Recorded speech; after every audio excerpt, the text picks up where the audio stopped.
Welcome in everyone, PhysicsShebang here with a brand new tutorial coming in hot for you.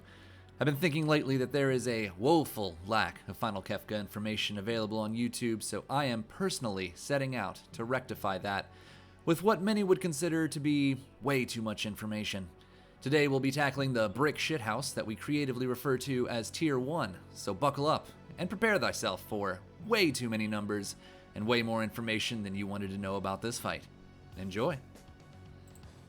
The first battle on our climb to Final Kefka is going to be Tier 1, with the long arm on the bottom left, the face at the top, and short arm on the bottom right. Our first target will be the long arm with an HP of 33,000, a weakness to wind, is immune to all status ailments except for break, can be instant deathed, with break included, and also has a stealable item of an elixir. For his battle scripting, if his HP is greater than or equal to 10,241, his first turn will be fight, his second turn will be fight, or shockwave, and his third turn will be fight, shockwave, or shockwave, repeating until he is reduced to 10,240 HP or less. When he is reduced to less than or equal to 10,240, he will do a fight, or nothing, and a fight, or nothing, resulting in 0 to 2 attacks, which he will repeat. When he's defeated, if he is the last to be defeated in this tier, he will cast a shockwave, or nothing, and repeat that 3 times, resulting in 0 to 3 attacks upon its death. Our next target is going to be Face or Visage, with an HP of 30,000, a weakness to fire, status immunities to everything, cannot be instant deathed, and also has a stealable item of an elixir, just like all other targets of this tier.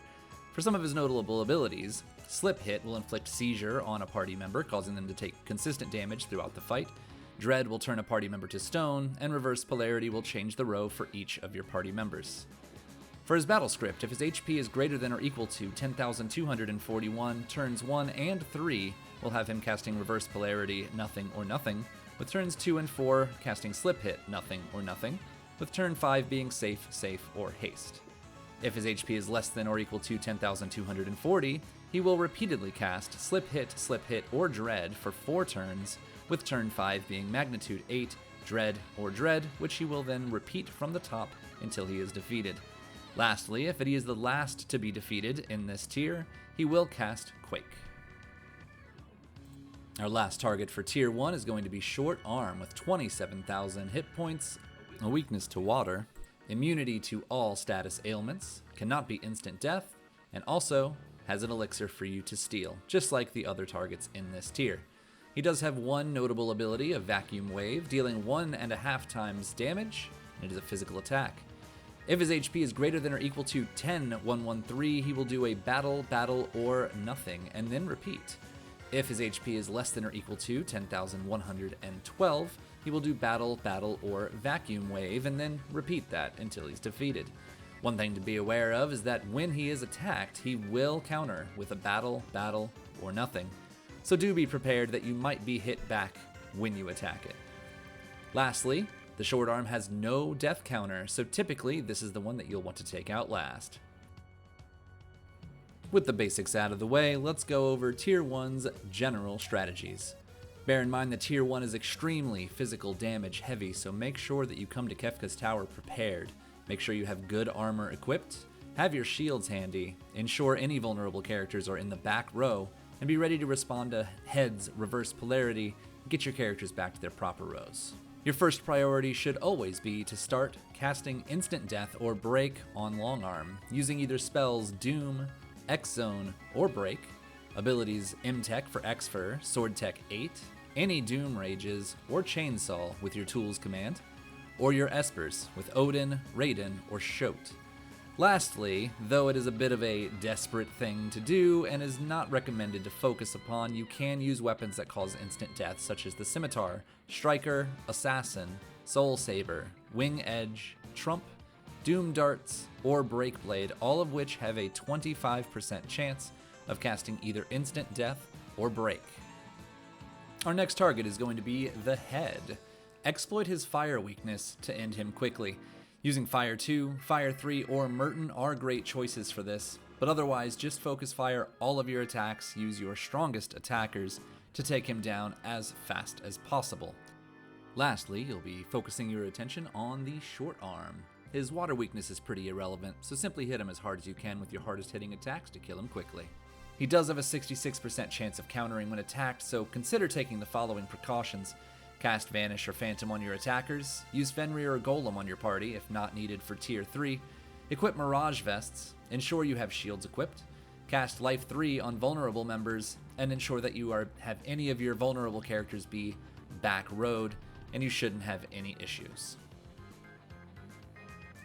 Now maybe you've gotten here and don't have all your tools available. If so, let's talk target priorities. With instant death, long arm will be first with that instant death, followed by face, into short arm last. Without instant death, you'll go for head first, long arm second, and short arm last. Head is going to be the priority because reverse polarity and break can seriously slow you down, while quake is the more dangerous death counter. If you're in a situation where head will die last, you can cast float to avoid all damage quake would have done. And now that we know what we're dealing with, it's time to put it all together and see it in action. Now, as mentioned in our tutorial, the main thing that we're going to be looking for here is to take out long arm with instant death.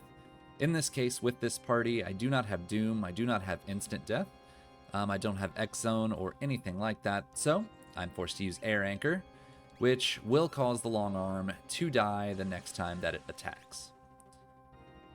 Also, as mentioned, face is weak to fire. We unfortunately do not have fire for Gao, but we do have a level 3 spell, which will do just as well. Realm, however, has fire too.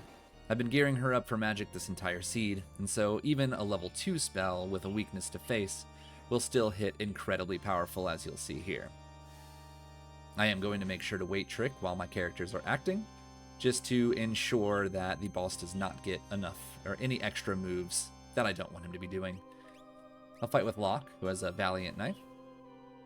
And Edgar is my powerhouse physical dealer, so he will go ahead and attack the face. He has a Ragnarok and an Illumina, so he has a chance to proc both Pearl and Flare on his attacks.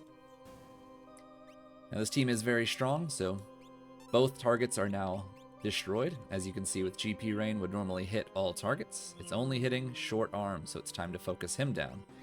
I do need to be mindful of any kind of counters, but we do have shields equipped, so we don't have to worry so much about that. Continue to hit him as hard as possible. The proc is very nice.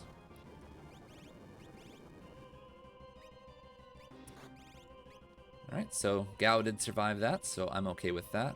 I'm going to throw an Ultima out with Realm, which should go ahead and take it out. She has 2,000 HP and is also in the back row, so is not in very much danger of being killed.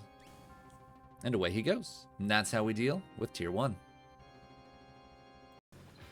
And that completes our dose of over-information about Tier 1. I do hope you found it informative and perhaps learned a few things to help make this fight a little smoother for you going forward. If you have any questions, comments, jeers, cheers, insults, or curses about my video, or me personally, go ahead and sound off in the comments below. Coming up next, we'll be dealing with everyone's favorite Cuddle Puddle / Chaotic Shitstorm Tier 2, so look forward to it. Take care of yourself and others, and I'll catch you on the next one.